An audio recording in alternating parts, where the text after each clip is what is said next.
وَأَوَّلِ اللَّيْلِ، رات کی پہلے پہر میں، جیسے نائٹ ہو جاتی ہے عشاء کے بعد، اس ٹائم بھی مجامعات نہیں کرنی چاہیے. لِيَكُونَ النَّوْمَ عَلَى الطَّهَارَةِ، تاکہ آپ بعد میں جب سو جاؤ گے نا تو باوضو، ہاں پھر اس صورتحال میں ٹھیک ہوگا، مجامعت کر لیں، اس کے بعد پھر غسل کر لیں اور پھر سو جائیں.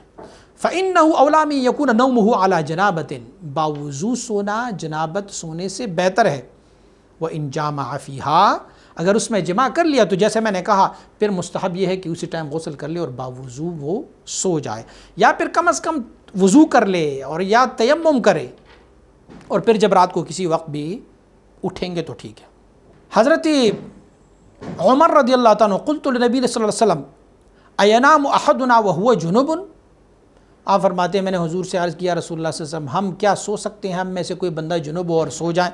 تو حضور نے فرمایا نعم اذا توضأ، لیکن شرط یہ کہ وضو کر لے. اب اس سے تو وہ جنابت تو ختم نہیں ہوگی، لیکن ایک ہاف تطہیر ہوگی، نصف تطہیر بندے کو آ جائے گا، پھر وہ سو جائے. پھر